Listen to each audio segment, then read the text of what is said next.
ጠምት ወሄልና ናባምናህና ናብት ፈጣሪው ሁሉ ናብት ከአለ ሁሉ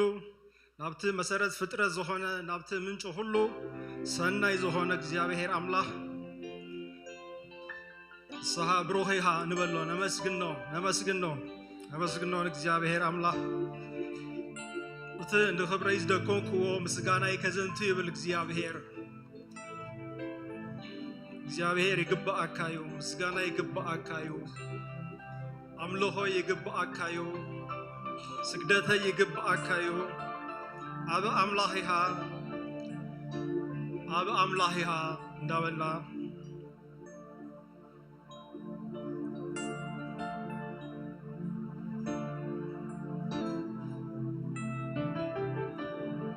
ሐሳብካ አብ ህይወተይ ሰናዩ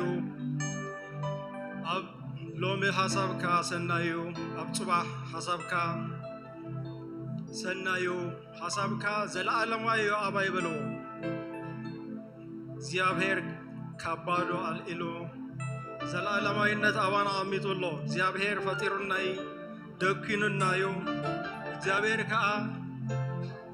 ከሃሌልናይ የሃሌልና ካሎ እግዚአብሔር ነመስግኖ በተሁሉና አልፎ ነገር እግዚአብሔር ተወክል ይሃን በሎ እግዚአብሔር ሰናይ ይሃ ንበሎ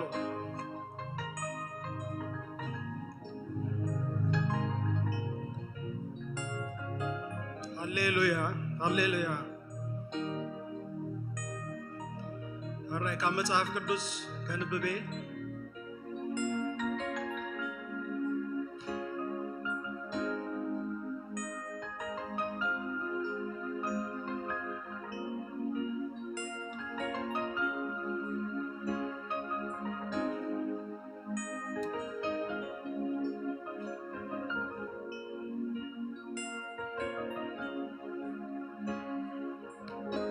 አምላህ በአሃ እውከል አላሁሙ ሃሎኒ እግዚአብሔር ንስሐ ጎይታ ኢሃ ብዘይ ንስሐ ሰናይ የብለይ ኢለዮ አምድር ዘለው ቅዱሳን ንሳቶም ክቡራን እዮም በሃገይ ኩሉ አባታቶም እዩ ዘሎ በልኩም ጻርቶም ናብ ካልኦት ዝጎይ ክበዝህ እዩ ናይ ደም መስዋዕት መስቲኦም አይ ክስውእን ንስቦምካ በከናፍራይ አይከሰውእኔ እግዚአብሔር ሲክፍለይ ርስተይን ጽዋአይን እዩ ነዚ በእጻ ስለ ዝበጽሐኒ ይተጽነኦን ሰሃይሃ አባህ ዘብል ቦታ እጻ በጽዮኒ አረጽቦ ርስቲ መጽይኒ ነቲ ዝምእደኒ እግዚአብሔር እባረሆለሁ ብለይትኳ ኩላሊተ ይምህራኒ እየን እግዚአብሔር ኩሉ ጊዜ አብ ቅድመይ ገረዮ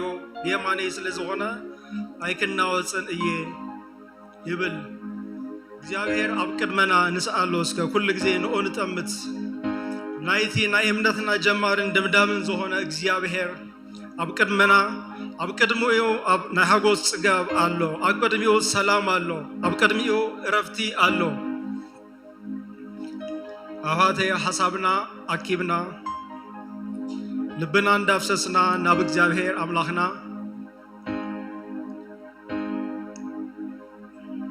ሳሃ ረዳኤ ሳሃያ መድኃኔ ንበሎስከ እግዚአብሔር ዘውፃና ዘድሃነና ካብ ጸልማት ናብ ዘገርም ብርሃን ዘእቶና እግዚአብሔር ጸላኡ ዝነበረን በተአብ ፍቅር ገይሉ ውሉድ ዝገበረና እግዚአብሔር ተመስገን ተባረህ ንበሎስከ እግዚአብሔር ውእለትካ ብዙ በረሃትካ ብዙ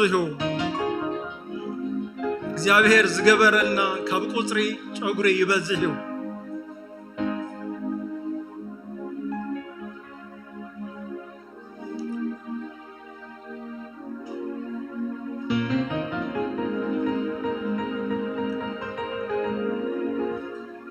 ንኩነታትና አይንረአ አህዋተይ ነቲ ናልፎ ነገር አይንረአ እግዚአብሔር አብ ዙፋኒ ዘሎ እግዚአብሔር ዝጥምት ሰብ አይናወጽኒው እታ እግዚአብሔር ዝነብረላ ከተማ ከምታ ዘይትናወጽ ከተማ ትሩባታት በአ ዝውሕዙ አይናወጽኒው እግዚአብሔር ምክንያቱም አብ ቅድሚኡ ገይርዎሎ እግዚአብሔር ጸጋይ ከብለይ እግዚአብሔር መናገፌ አሃበልዎ شابا سابان بلسان نصلي بلسان داصلنا اسك منفس املاك دغفنا يو منفس كم تفقد እግዚአብሔር كل ጊዜ كم فقد እግዚአብሔር ገሩ ክጽልይ ክድግፈና يو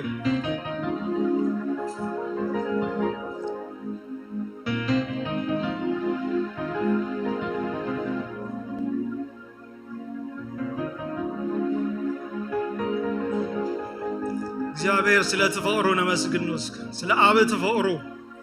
እግዚአብሔር ውሉድ አምላክ እንበሃል እስከ እግዚአብሔር ከመ አይነት አብ ፈቅሮ አፍቀረና ይበል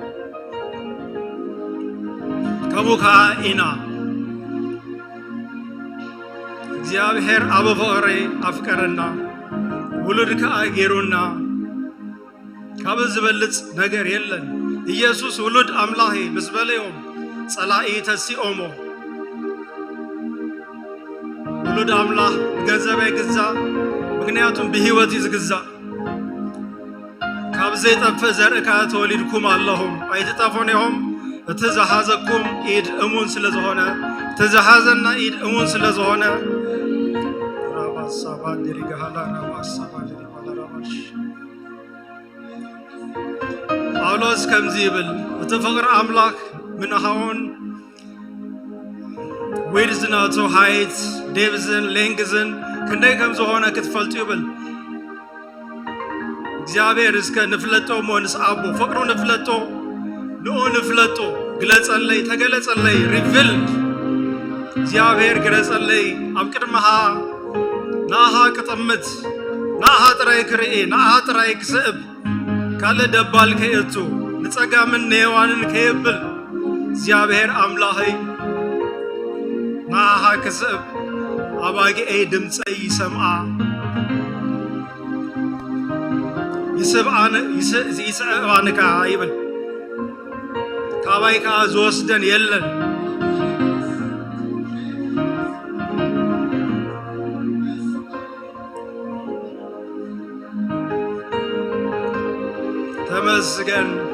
ተመስገን እግዚአብሔር ስለተአበ ወእለትካ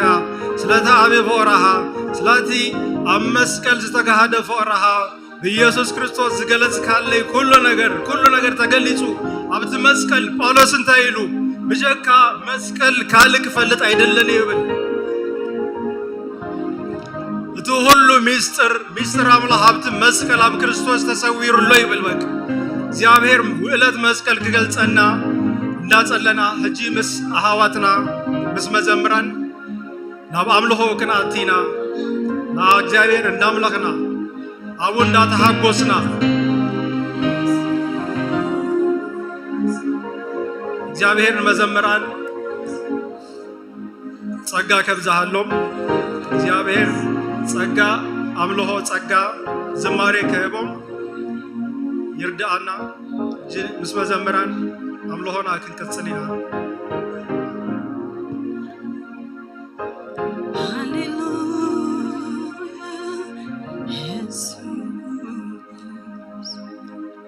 ሃሌሉያ እግዚአብሔር ይመስገን ናአምላኽ ደስ ይለና ከነምልኾይና ሃሌሉያ አምላኽና ክመለኽ ዝግብኦ ዓቢ አምላኽ ሃሌሉያ ብኹነታት ብነገራት ደይበዘን አምላኽ ሃሌሉያ ንሱ ዓቢ አምላኽ እዩ ቃል እግዚአብሔር ከምዚ ይብል ኩሉ ከም ትኽእል ነቲ ዝመደብካዮ ከዓ ዝኽልክለካ ከምዚ የሎ ሕጂ ይፈልጥ ሃሌሉያ ሕጂ ይፈልጥ ነቲ ዝመደብካዮ ዝኽልክለካ ከምዚ የሎ ሕጂ ይፈልጥ ሃሌሉያ ኩሉ ዝኽእል አምላኽ ይዘለና ሃሌሉያ ኩሉ ዝፈልጥ አምላኽ ኣብ ትሕቲ ቁጥጥሩ ሃሌሉያ እዚ ዮብ እንታይ ኢሉ ኣብቲ ዝነበረ ሽግር ብምሉእ ምስ ወድአ እዚ ሁሉ ነገር ምስ ሓለፈ እዚ ቃል እዚ ተዛሪቡ ሃሌሉያ ዘተኣማምን አምላኽ ኣለና ሃሌሉያ እዳውና ምስናይ ልብና አልዒላና አምላኽ ንባርኮ ብኹነታት ዘይተሓስ ዘይገመት ሃሌሉያ ልዕሊ ቁነታት ዘንብር ሃሌሉያ ኢየሱስ ሃሌሉያ እውከለክ አባኻ ክንብሎ ኢና ሃሌሉያ አባኻ ይእውከል ኣለኹ ክንብሎ ኢና ሃሌሉያ አባኻ ኣብ ቅልጽምካ ኣብ ስራሕካ ኣብ ዕዩኻ ሃሌሉያ ስኻተ ተኣማምን አምላኽ ኢኻ ክንብሎ ኢና ሃሌሉያ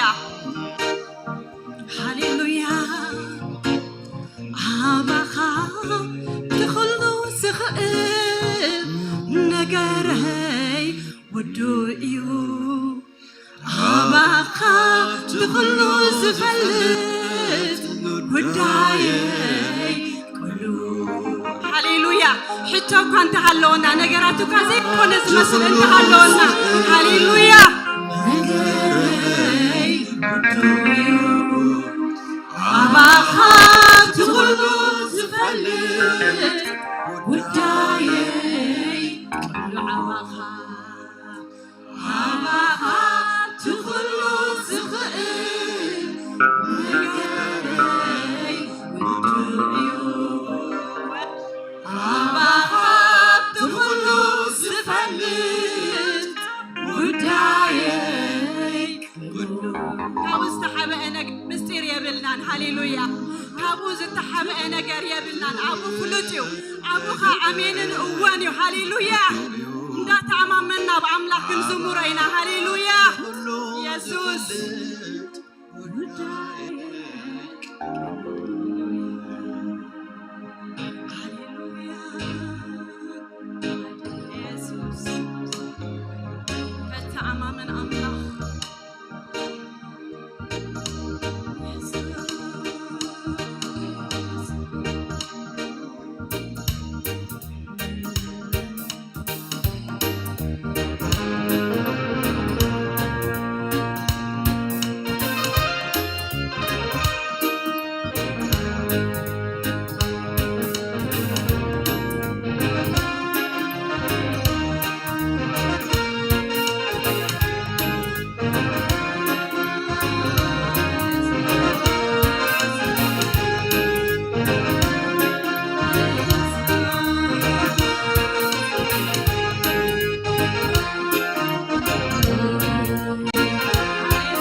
كله زفلي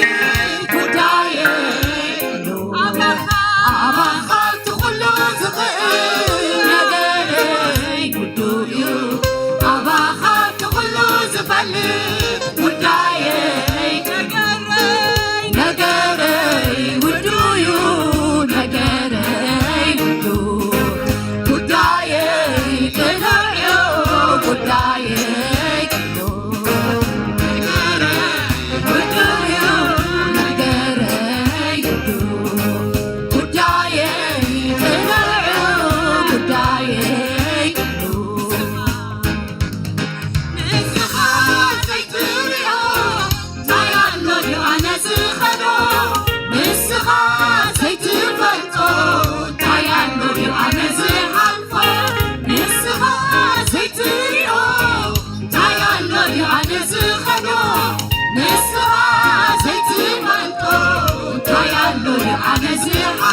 تعاملوا لا شيء مغنى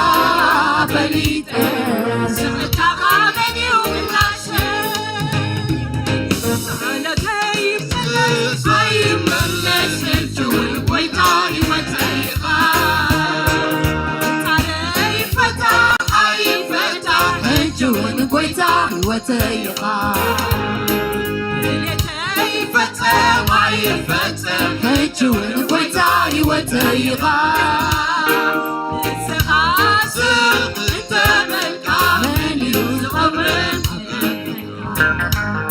تعالوا تيملس عيملس هجون ويتاي وتيغا تعالي فتح عي فتح هجون ويتاي وتيغا هجون ويتاي وتيقا سغاسق انت بالكامل يزقوين ويتاي وتيقا ويتاي وتيقا ويتاي وتيقا ويتاي وتيقا ويتاي وتيقا ويتاي وتيقا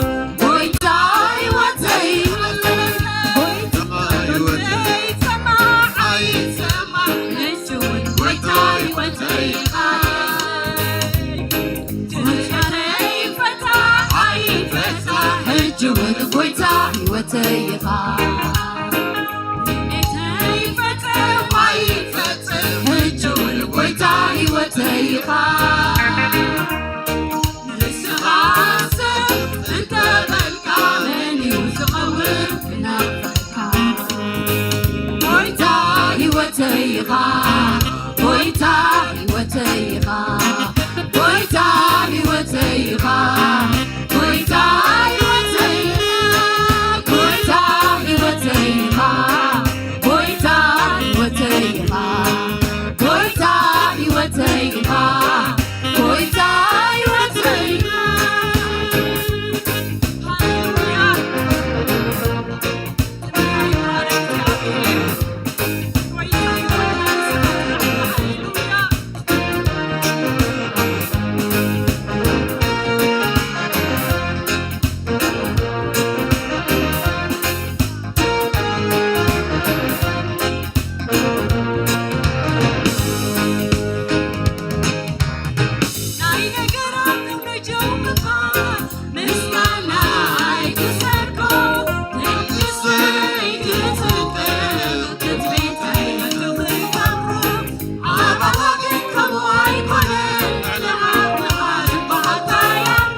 ويتاي وتيقا صاري فتح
hiwateiha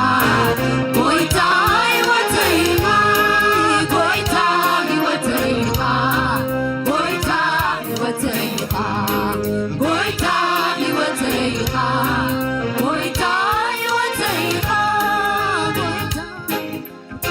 Hallelujah Jesus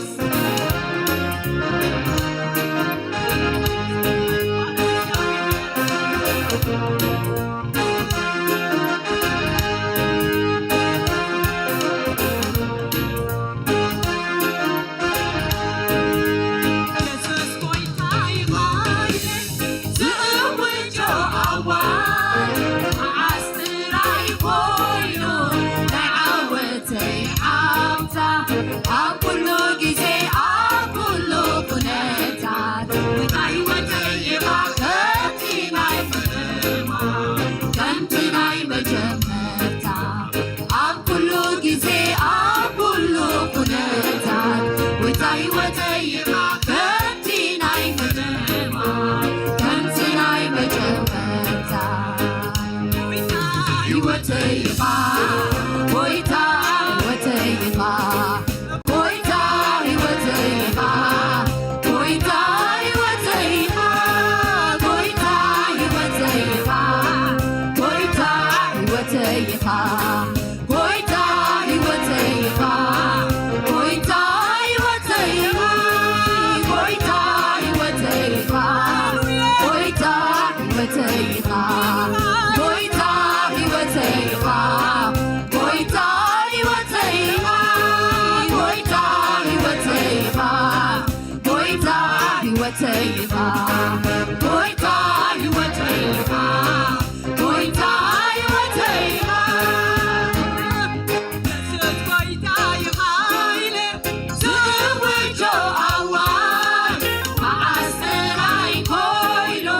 ናይ ዓወተይ ዓውታ ኣብ ኩሉ ግዜ ኣብ ኩሉ ኩነታት ናይ ህይወተይ ኢኻ ከምቲ ናይ ፈለማ ከምቲ ናይ መጀመርታ ኣብ ኩሉ ግዜ ኣብ ኩሉ ኩነታት ጎይታ ህይወተይ ኢኻ ከምቲ ናይ ፈለማ ከምቲ ናይ መጀመርታ ጎይታ ህይወተይ ኢኻ ጎይታ ህይወተይ ኢኻ ጎይታ ህይወተይ ኢኻ ጎይታ ህይወተይ ኢኻ ጎይታ ህይወተይ ኢኻ ጎይታ ህይወተይ ኢኻ ጎይታ ህይወተይ ኢኻ ጎይታ ህይወተይ ኢኻ ጎይታ ህይወተይ ኢኻ ጎይታ ህይወተይ ኢኻ ጎይታ ህይወተይ ኢኻ ጎይታ ህይወተይ ኢኻ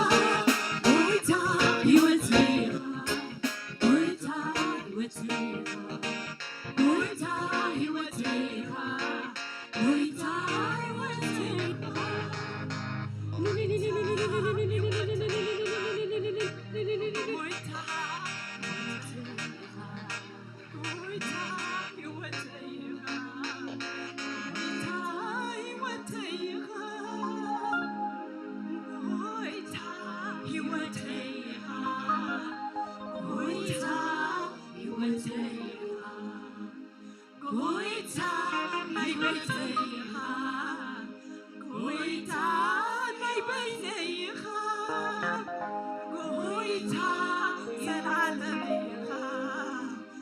ጎይታ ህይወተይ ኢኻ ጎይታ ህይወተይ ኢኻ ጎይታ ህይወተይ ሃሌሉያ ጎይታ ህይወትና እስኪ ንግበሮ ሃሌሉያ ጎይታ ህይወተይ ኢኻ ጎይታ ህይወተይ ኢኻ ጎይታ ህይወተይ ኢኻ ጎይታ ህይወተይ ኢኻ ሃሌሉያ ጎይታ ህይወተይ ኢኻ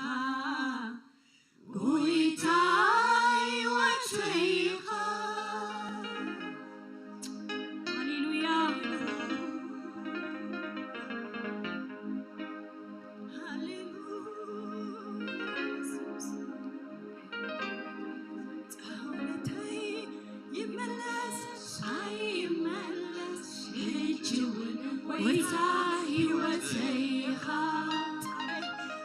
وصاري يفتح أي فتح الجون ويتا هيوتيخا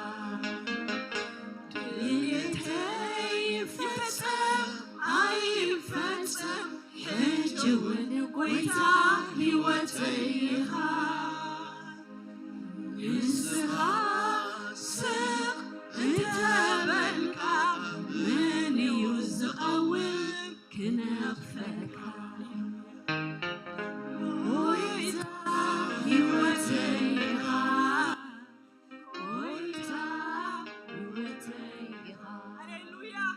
ويتا يوتيها ويتا يوتيها ويتا يوتيها ويتا يوتيها ويتا يوتيها ويتا يوتيها هللويا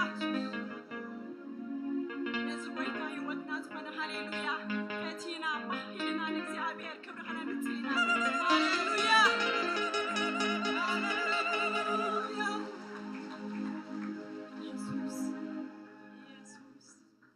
هللويا دقيمنا نزيابير كنخبرينا هللويا أمسكال استجبرلنا كل وعلت إن حسبنا هللويا ساريح كاي سرحي كنو بلاينا هاليلويا آمين ساريح سلزفت أملنا سلزتودعنا هاليلويا عبز تودع هو سلزنبرنا زلو هاليلويا يسوس يسوس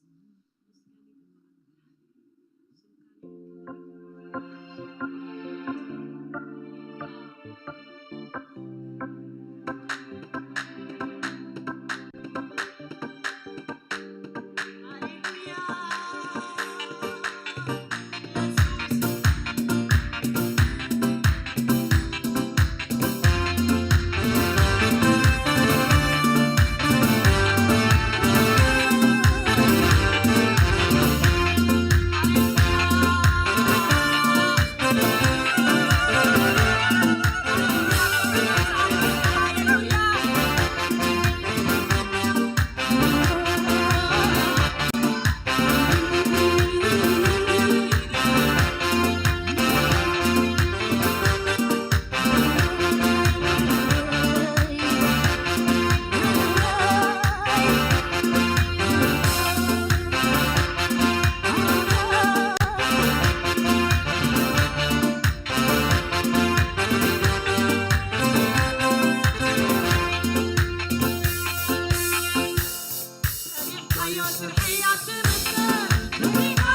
توسخلو كملنا عنو زيدني نفتم كايو يلي نعيسي سغدلني ناتي كلا توسخلو كملنا عنو زيدني كايو يغاب تمسكن كزمري وعلى الكعب نقر كايو يغاب تمسكن كزمري وعلى الكعب نقر كايو يغاب تمسكن كزمري وعلى الكعب نقر زازم كايو يغاب تمسكن كزمري وعلى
بارك زي أبير هاليلويا هاليلويا أدعونا الإعلان زي أبير سكين أملكه هاليلويا هاليلويا وعلته زي كيركا زي كيركا وعلته تبتبكا زي ودع أملاخ يدلنا هاليلويا بسنا إنه تلتقبنا زلوا زي أبير هاليلويا يسوس هاليلويا هاليلويا نملخك كاكسي أبير نسجدك كاكسي أبير سنخلو علتك حتى مسجنك زي أبير هاليلويا هاليلويا نزي عبي أملاخ تزقبوا كبري هاليلويا تزقبوا ألنتا هاليلويا هاليلويا يسوس كاي بارك يسوس ويتا مارك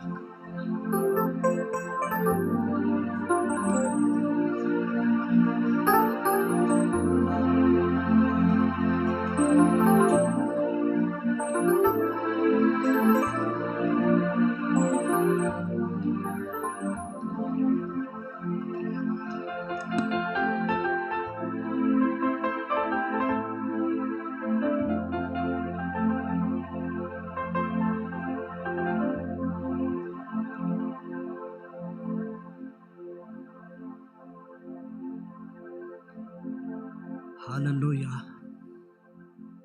عللتنا يسمع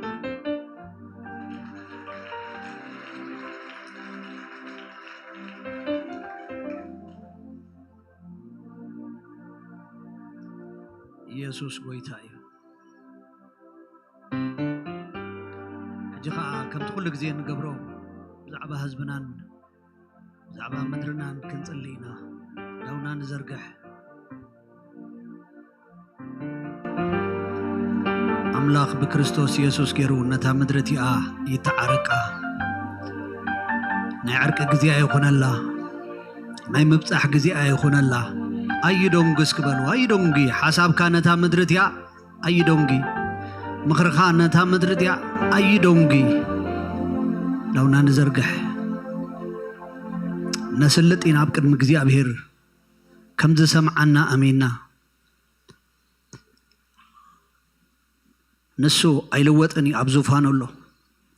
نسو ايلوطني ابزوفان الله اتصلوت زسمع እግዚአብሔር ابزوفان الله نمدرنا نحزبنا نحزنا ناب صقا زوفان كان قرب متعراق مدرنا يخون متعراق مدرنا يخون مدرنا مساخات التعراق እግዚአብሔር مدرنا نحزبنا مساخا يتعرق نتا مدرتي حدش ነገር ግበረላ نتا مدرتي حدش ነገር ግበረላ أبزي ناي سلسة معالت صومن صلاتون حواتي أب قدم እግዚአብሔር زقرب نايو بزح ነገራት አለው እግዚአብሔር ዝተባረከ ይኹን ሕጂ ኸ እንጸልይ እታ ምድርትያ በወንጌል ትተዓረቅ ንበሎ በወንጌል ትተዓረቅ ትማል ንጽልዮ ነርና ዝሓለፈ ዓርቡ ንጽልዮ ነርና እግዚአብሔር ይባረክ ዳውኩም ዘርግሑ ሃገሩ ዝፈቱ ንሃገሩ ዝደሊ ምትዕራቅ ህዝቡ ዝደሊ እግዚአብሔር ይባረክ ሃሌሉያ ከርተት ይብቅዕ دخنت يبقع طورنت يبقع دم فساس يبقع بسم يسوس يبقع بسم يسوس ابتنقع عداونا نزرقع حلنا ابتنقع عداونا نزرقع حلنا داوكا خزرقح بزنق هزي ناب صقا زوفان كان متعراق حزبنا يخون محرت حزبنا يخون እግዚአብሔር ንምድርና رحرح الله نهزبنا رحرح له نبوتات رحرح نديتات رحرح نمنسيات رحرح نتوبا ما حير زلو رحرح እግዚአብሔር رحرح ابسدت نزلو نزقبرو نزطفو ننحد حدود نزطفا حزبي እግዚአብሔር محرتك لا اخ እግዚአብሔር رحرح እግዚአብሔር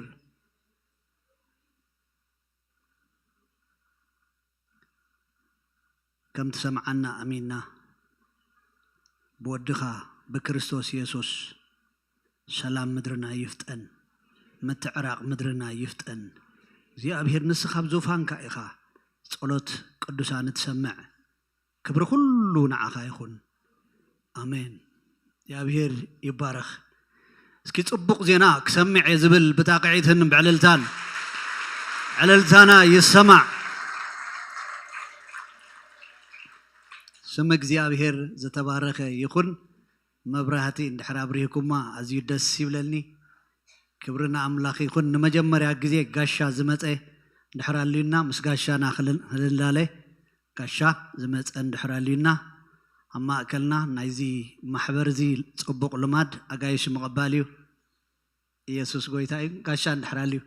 ኦ ማማ ሽምክን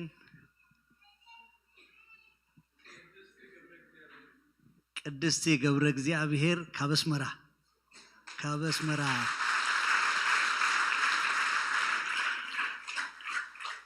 አደ ሐውና አገልጋሊ ሄኖክ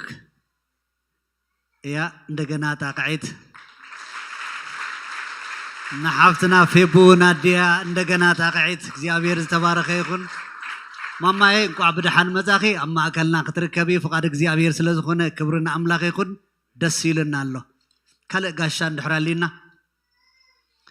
ጋሻ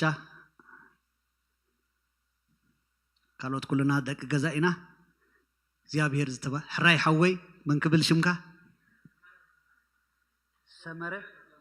ሰመረ ተክለ ማርያም ካበይ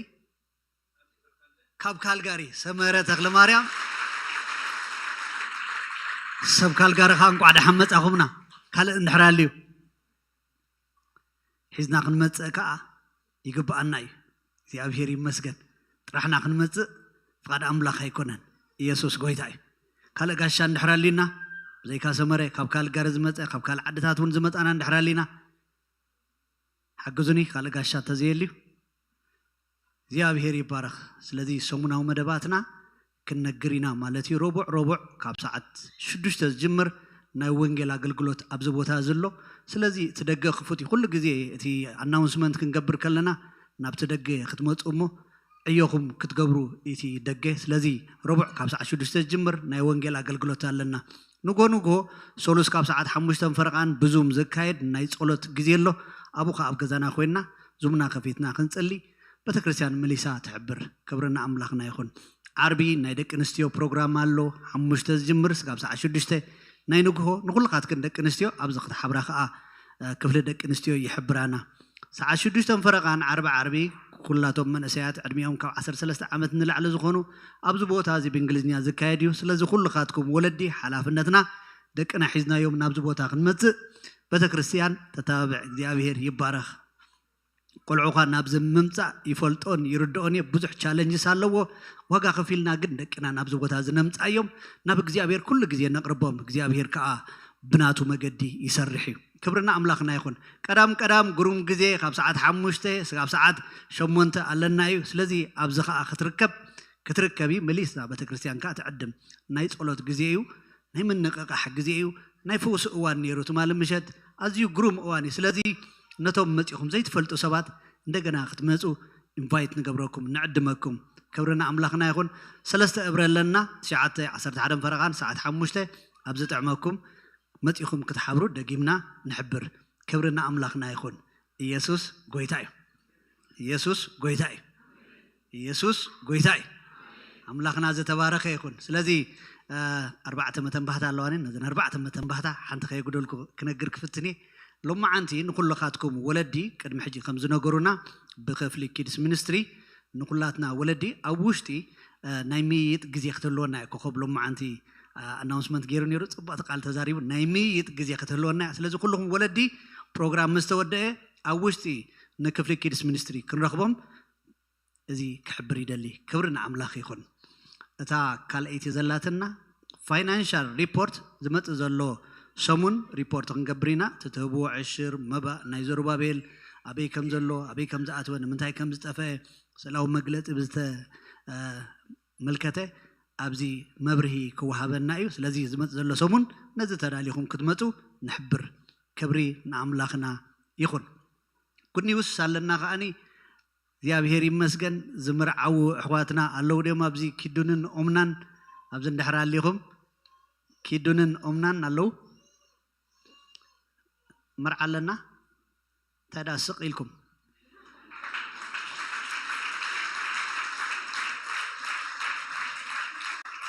ኣታቅዑ ስጋብ ንበሃል ስ ክፅበይ ይብልና ንዕልልታና ዲ ታቅዒትና እንኳዕ ነዚ ብቅዓኩም ክንብል ይግባአና እዩ ቤተሰብ ኢና እኮ ሰብ ክሕጎስ ከሎ ንሕጎስ ክመርዓው ከሎ ገለ ነገር ክፍለ ከሎ ንሓዝን እዚ ባህርያዊ ክንሕጎሶ ዝግባአና ከዓ እግዚኣብሔር ፅቡቅ ነገር ንመንእሰያትና ሰሪዕ ኣሎ ኪድኑን ኦምናን ኢንቫይት ገይሮምና ኣለዉ ዓዲሞምና ኣለዉ ንጁን 8 ዕለት 8 ኣብ ፊላደልፊያ እዩ ዝካየድ እቲ ናይ ቃል ኪዳን ስነ ስርዓት ማለት እዩ ስለዚ 10 ፈረቃን ኣብ ፊላደልፊያ ክንራኸብ ኢና ኩልኻትኩም ቤተሰብ ኣብ መፂና ንማዕርጎም ምስኦም ኮይና ከዓኒ ንተሓጎስ እግዚኣብሔር ዝተባረኸ ይኹን ስለዚ ዕለት 8 መርዓ ኣለና ብድሕሩ ከዓ ዝቕፅል ኣለዉ ብዛዕባቶም ከዓ ንጸሊ ንገዛእ ርእስና ራح ጥዒሙና ስቃይ ንበል ጸሎት ናይ ቅዱሳን እዩ እግዚኣብሔር ይባረኽ ኢየሱስ ጎይታ እዩ ኢየሱስ ጎይታ እዩ ባር ሕጂ እታ ናይ መወዳእታ ዘላትና ንሰለስተ መዓልቲ ዝኣክል ናይ ጾምን ጸሎትን ግዜ ከዓ ነይሩና እግዚኣብሔር ጽቡቕ ግዜ ሂቡና እግዚአብሔር ዝተባረከ ይኹን እግዚአብሔር ዝተባረከ ይኹን ንምድሩን ንህዝቡን ዘፍቅር ሰብ ኣቦታ ጸሎት ይዝርከብ ሓቂ ደሕዋተይ ንምድሩን ንህዝቡን ዘፍቅር ሰብ ኣቦታ ጸሎት ይዝርከብ ንእግዚአብሔር ይዝህቦ ኩሉ ነገሩ እግዚአብሔር ይባረኽ እግዚአብሔር ከም ዝሰምዓና አሚንና ኣለና በትጸለናዮ ኩሉ ከዓ ክምልሰልና እዩ አሜን እስኪ ናይ ደቂ ህዝበይ ሓጎስ ክርኢ ይደሊ ዝብል እስኪ ዳዊ ይዘርግሕ እግዚአብሔር ይባረኽ እግዚአብሔር እሙን እዩ ክንርኢና ኣሕዋተይ ኣብ ዘመንና ክንርኢዮ ኢና ሰላም ናይ ምድርና ኣብ ዘመንና ክንርኢዮ ኢና ወንጌል ናይ ምድርና ኣብ ዘመንና ክንርኢዮ ኢና ምትዕራቕ ናይ ምድርና ኣብ ዘመንና ክንርኢዮ ኢና እግዚአብሔር ይባረኽ ስለዚ ናይ ሰለስተ መዓልቲ ናይ ጾምን ጸሎትን ግዜ ነይሩና ጽቡቕ ግዜ እግዚአብሔር ይባረኽ መሊስና ከዓ ክንጽሊ ኢና መሊስና ከዓ ናብ እግዚአብሔር ክንቀርብ ኢና እዚ ናይ ኩላትና ሓላፍነት እዩ ሎማዓንቲ ከዓኒ ብገንዘብና እንኸደሉ ንግሆ እዩ ስለዚ ገንዘብና ከዓ ኣብዚ ዝጸለናየ ጸሎት ኣብኡ ከዓ ሕውስ ከነብል ኢና ዘርኢ ክንዘርኢ ኢና ነህምያ ፕሮጀክት ምስኡ ኮይና ኢና ንዓይ ሓውና ኢሱ ኣብ ማእከልና ምስ ወዱ መፂሎ ዌልካም ኢሱን ወዱን እስኪ ዌልካም ንበሎ እግዚአብሔር ይኽበርካ ኢሱ ሓወይ ስለዚ ሎማዓንቲ ኣብዚ ሚኒስትሪ እዚ ዘርእና ክንዘርእ ኢና ስለዚ ነፍሲ ወከፍና ነዚ ዘርኢ እዚ ተዳሊና መፂና ዝሓለፈ ሰሙናት ተነጊሩና ኣሎ ሕጂ ከዓ ዘርእና እንህበሉ ግዝያት እዩ ክብርና ኣምላኽ ይኹን ብድሕሪት ክንከፍል ንኽእል ኢና ኦንላይን ክንከፍል ንኽእል ኢና ገለ ነገራት ሓበሬታ ንሕደሊኹም ንሓውና ገዛኢ ንዓይ ክትረኽቡን ትኽእሉ ኢኹም ስለዚ እቲ ደገ ነጣጣሓዮም ኣብ ምድርና ንዝራእ ነቶም እሱራት ንብፅሓዮም ግቡእና ንግበር ብሓደነት ኮይና ብሓደ ድምፂ ነታ ምድሪ ገለ ነገር ንዝረኣላ ክብርና ኣምላኽ ይኹን ኢየሱስ ጎይታ እዩ መባእናን ዕሽርናን እንደገና ክንእክብ ኢና እግዚአብሔር ይባረኽ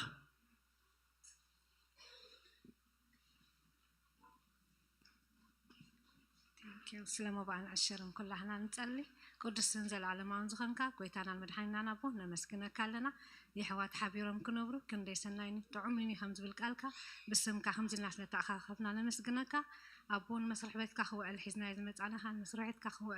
بارح كان قديس كان تبنا نمسكنك كم تمات أنها بتخاص لتبارخنا تمسكن زمن هيوتنا كله مسخر من هات راح كبرلو بسم يسوع آمين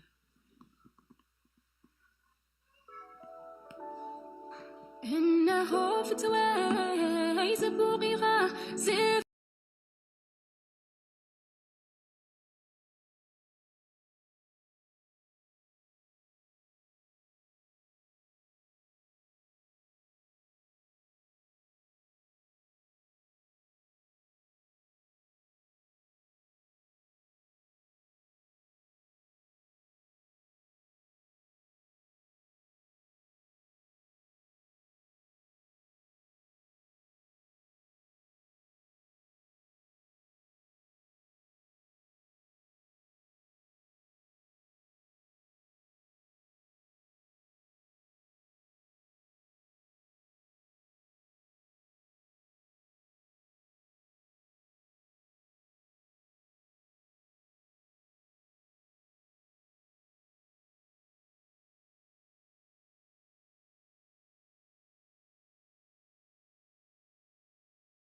كما يكنيهم ناي كلهم دمسك سأزمع كدقاقمي كما يكنيهم እግዚአብሔር ይመስገን ክብርና አምላክና ይሁን ኢየሱስ ክርስቶስ ጎይታዩ እግዚአብሔር ይባረክ ሐውና ኢሳይያስ ዳህራይ ደረቃል እግዚአብሔር መጽዩ በዛባ ነህሚያ ሚኒስትሪ ናይዛ አመት እዚ ዝገበርዎ እዮታት ክገልጸልና እግዚአብሔር ይባረክ ሎሚ ከም ተስተነግረና አብዘን ዘሐለፈ ሰለስተ መዓልታት ብጾም በጸሎት ገጽ እግዚአብሔር ክንደሊ ቀኒናይና በዛባ ምድርና ሀገርና እጅድማ بمحب كنكيدينا مالتي እግዚአብሔር ይመስገን ይሶሐውና ነነው ዓመታት ኦልሞስት 30 ዓመታት ዳአክል ሲ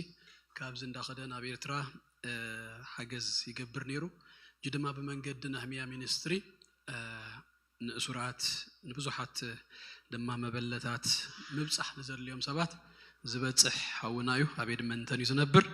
ስለዚህ ስለሐውና ይሱ ናምላኽ ነመስግኒና እግዚአብሔር ይባረክ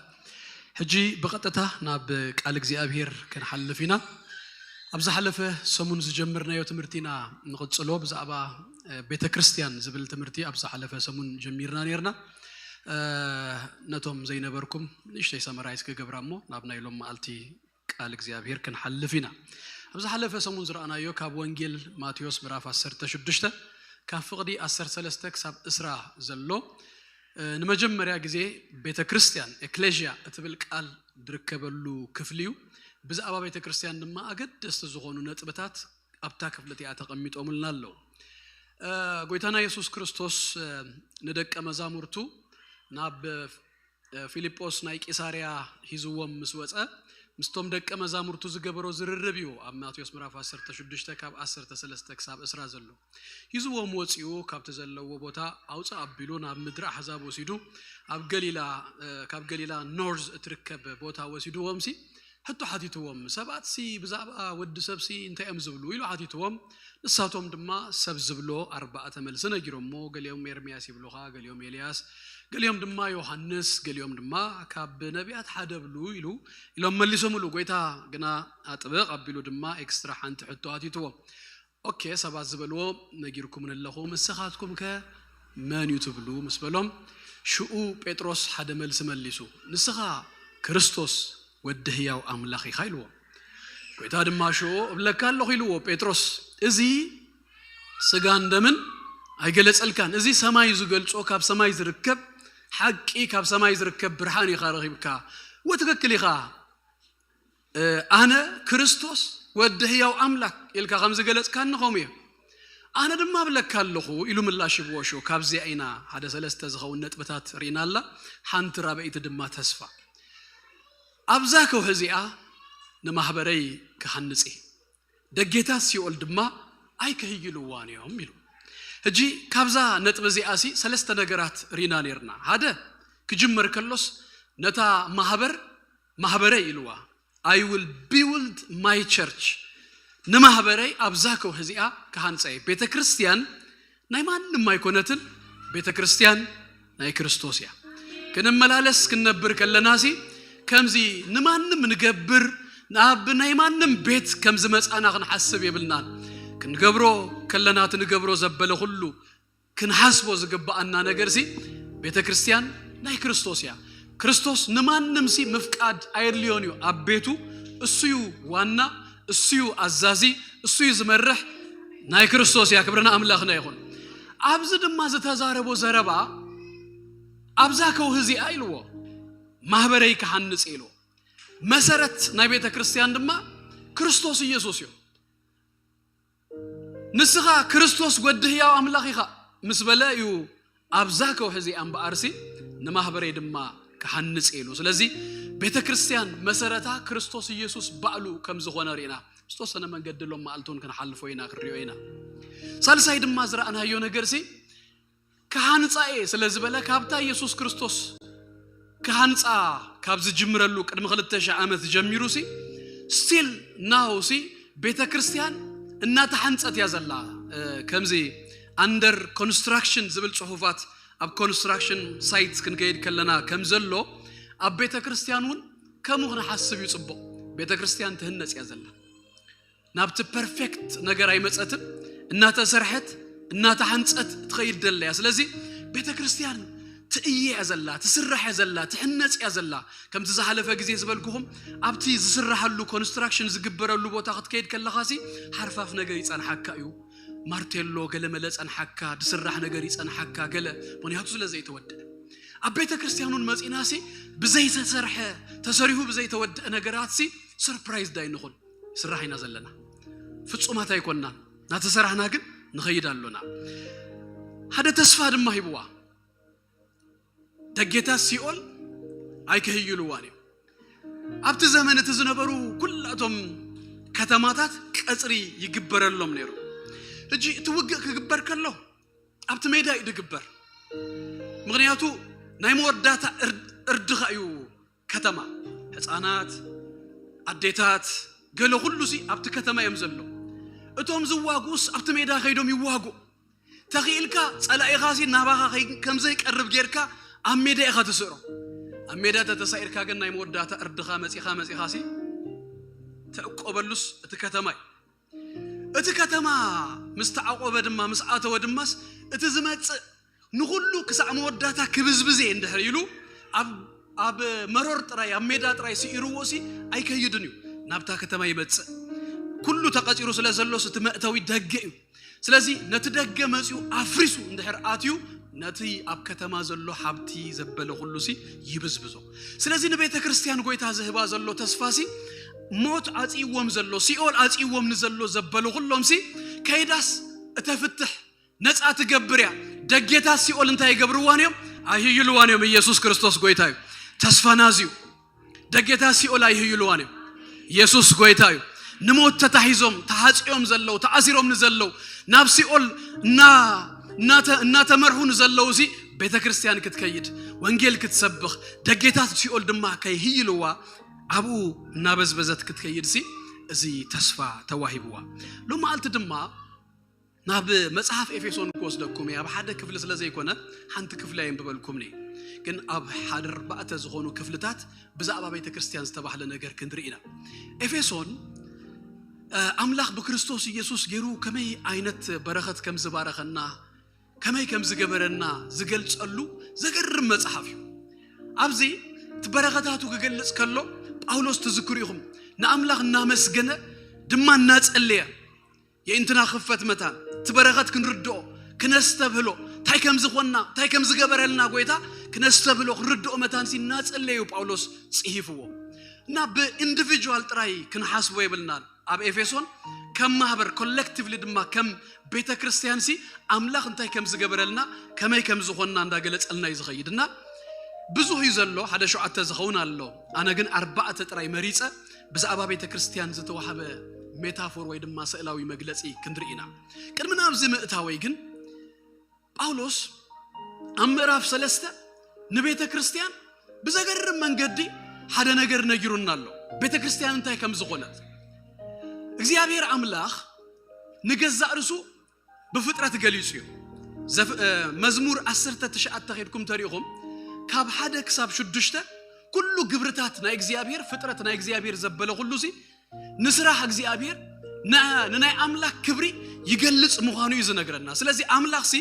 በፍጥረቱ ገይሩስ መንነቱ ነጊሩና ኣሎ ወይ ድማ መን ከም ዝኾነስ ገዛእ ርሱስ በፍጥረት ገይሩስ ይገልጽ ሕጂ ኣብቲ ምዕራፍ ብዛዕባ ካብ ሓደ ክሳብ 6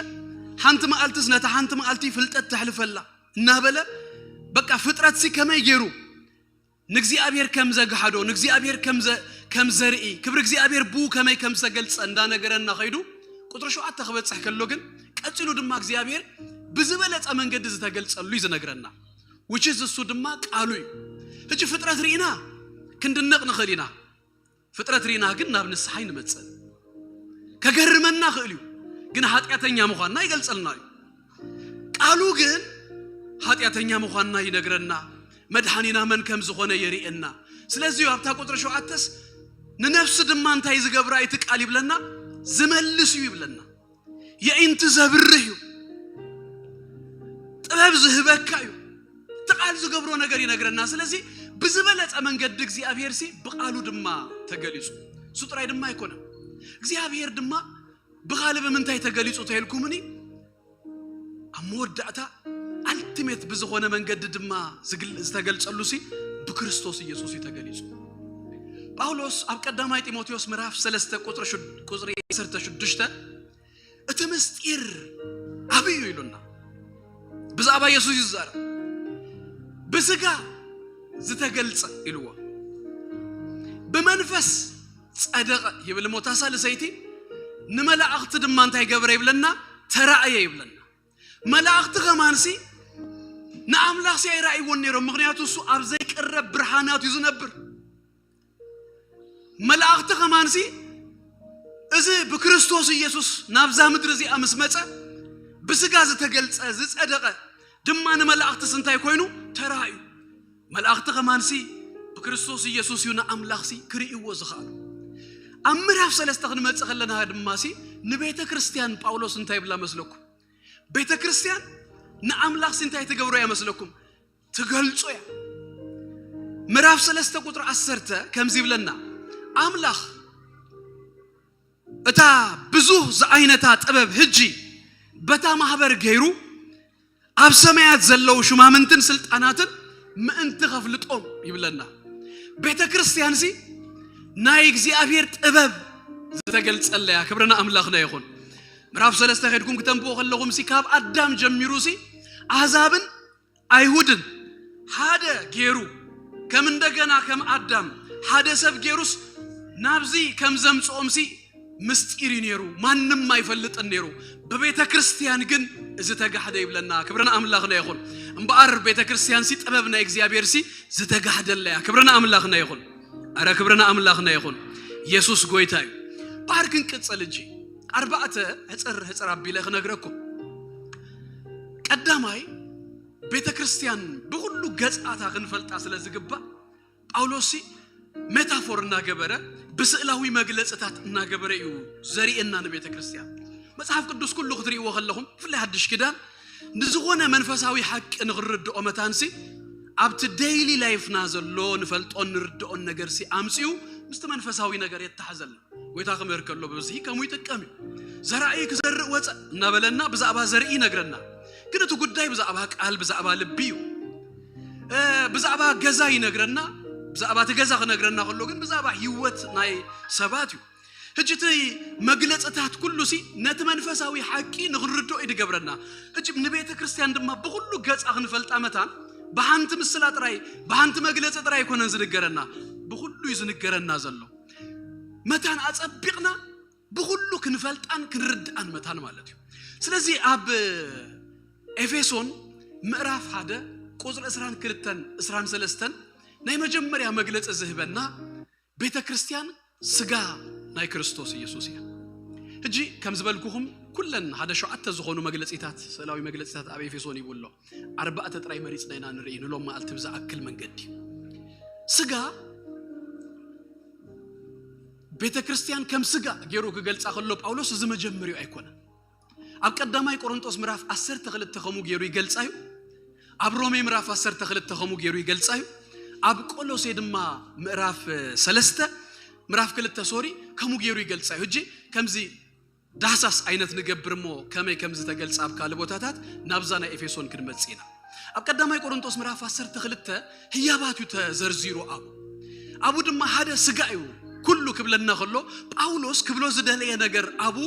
ወይ ድማታ ቤተ ክርስቲያን ከም ስጋያ ገይሩ ከምስላ ከሎሲ እንታይ ከረድኦም ይደልዩ እንተይልና ቲ ናይ ቆሮንቶስ ሰባት ከም ተፈልጥዎ ገሊኦም ናይ አጵሎሲና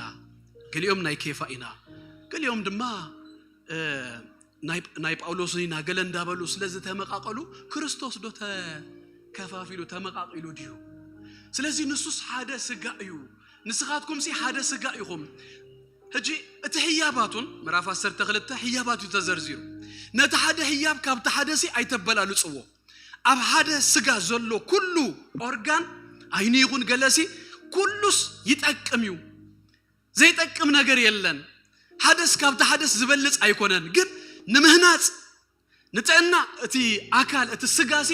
ኩሉ ኦርጋን ይሰርዩ ዝብል ብዛዕባ ሓድነቶም እናገለጸዩ ጽሒፉሎም አብ ቀዳማይ ቆሮንቶስ 10 ተخلت ሮሜ 10 ተخلتውን ተመሳሳሊ رومي تنشو التحيابات تتقلصلو ابون امصيو سيمبلي انت ازبلهم زلو gift ديهم حيابات تقبلكم يهم but the same time دماس connected دما يهم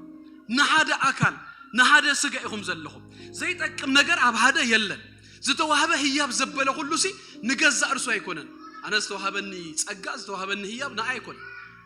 املاح دما نخلو حياب وسد ابيلوس نحاده نبينوس ايهبونيو متان كندلاله interdependent ኮይና ክንነብር ስለዝደለየሲ ኣብ ሓደስ ንሁሉ ጸጋ ጠቅልል አቢሉስ አይቀመጠ ኣብ ኩሉ ሰብ ጸጋሎ ኣብ ኩሉ ሰብሲ ካብ አምላክ ዘተቀበልናዮ እዮለና ስራሃለና ጻዊታለና ጸጋሎ ህያባት አሉ እዚ ሁሉ ህያባት ተጠቃሊሉስ ነታ ሓንቲ ስጋ ነታ ሓንቲ ማህበር ንቤተ ክርስቲያን ንምህናጽ እዩ ይዝብለና ኢየሱስ ጎይታይ አረ ኢየሱስ ጎይታይ ንጥዕናና ሆነ ንምእባይና ናይ ኩሉ አካል participation ተራሲ አገዳሲ አንተ ከተሐመም ከላስ ኩሉ ይዘሐም ኢድን ደህርታው ተቆሪጻሲ ንምህዋያን ንጥዕና አንሲ ኩሉ ይዝዋፈር ስለዚህ ቤተ ክርስቲያን ሓደ አካል ሓደ ስጋ ስለዝሆነሲ ሓደ ከሐመም ከላስ ናቱ ጉዳይ አይባልም ናቱ ህማምሲ ናትካውን ህማም ድሆነ ዜና ክንሰምዕ ከለናሲ كسئلنا نحلفو لنا انت خويناس اي تردعنا اكالنت زغونه زودق زغونه زدكم زغونه زتقا زغونه زحمم زلوسي اكلنا يزحمم زلو كلنا دماس تلغاغيبنا كنطعيون كنابيون كنفوسونسي ناي كلاتنا حلافينتيو مالتيو بزعبازيو اذن اب قداماي قرنطوس الرومي 10 تخلتنسي زنغرنا اب قولوسي ምዕራፍ 2 ተመጽኸሎ ግን ከምትና ኤፌሶን ተመሳሳሊዩ نسو رأسي يوي بلنا نكريستوس كابهزابن كابيهودن دماس نغلتس امسيوس اب حدا سغا غيرووم يزبلنا سودما رأسو خوينو اب افيسونون تمساسالي اب افيسون اجي اذا زنببنا يا اينببنا يا مسلن هيبكم طريبش اسران كلتن اسران سلستن كمببا نبزلو خابته اغارو اغزو ابلن كله سرس من تخون دما نتا محبر وفيو نسخة أسقاو نايتو كله أب كلهم زملء ملآتو يا يبلد كسكركم كاب قطر 10 تحموش تجميرو باولوس يصلي يزل الناس اللي مو منفس طبابن منفس مغلاصن كوهابكم مو هجي كتفلطو يلو زدلين ثلاثه ነገራት አሉ هجي حدا ጻውኢትኩም حدا دماتي زرخبكم مو رستيو ሳልሳይ ደማት ማዕለያ ዘይብሉ ናይ ክርስቶስ ኃይሊ ናይ ክርስቶስ ኢየሱስ ስልጣን ንኡስ ክትፈልጥዎ ክትርድኡና በለዩ የእንትኩም ተኸፊቱ ነዝኽ ተስተብሎ መታንሲ ይጽሊ ያለሁ አብዝበሎይ ክርስቶስ ንሁሉ ከምዝ ገዝአ አብለሉ ሁሉ ርዕስ ከምዝ ሆነ ምስ ነገረና ከመይደስ ይብል መስለኩም እቲ አብለሉ ሁሉ ዝገዝአ ርዕስ ዝሆነ ክርስቶስ ንማህበር ተዋህበ ይዝብሉ اب كله زغز نخلو اب تحت اغارو زغبره غويتاس نمحبريو تواهيبو يزبلنا يسوع غويتاي اره يسوع غويتاي ننا دما سغو اكالو سلازغوناس نخلو سي اب تحت اغارنا انتاي نغبرو نچفلقو يسوع غويتاي اره يسوع غويتاي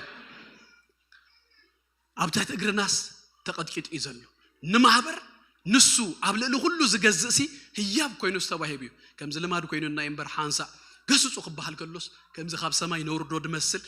ከምዝ ንብል ድወረድ እኮ የለን አብዘ ተሕተ እግርናስ ተቀጥቅጥ ኢየሱስ ጎይታዩ ክብርና አምላክና ይሁን ስለዚህ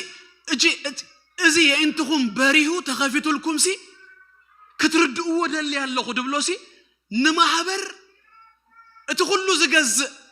ተዋሂቡ እዩ ይዝብለና ዘሎ ዳህራይ ድማ እንታይ ይብለና ንሳኻ ስጋው ናይቲ